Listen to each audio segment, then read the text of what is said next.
All right, woodshed slash lean-to slash bike storage part 5. So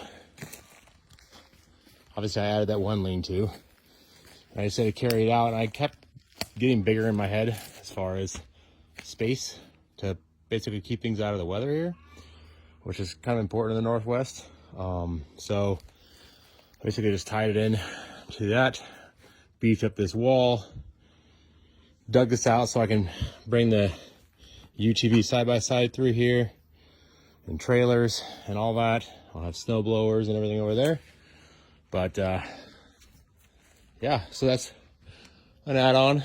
My wife says it looks like a robot arm because it's not all nice, but on one solid roof. But anywho's, not quite done, but that's there she blows.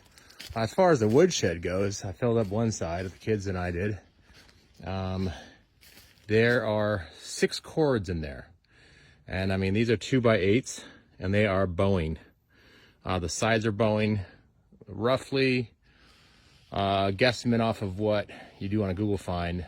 It's about, well, it's a little over 6 cords in here, and a cord of wood is roughly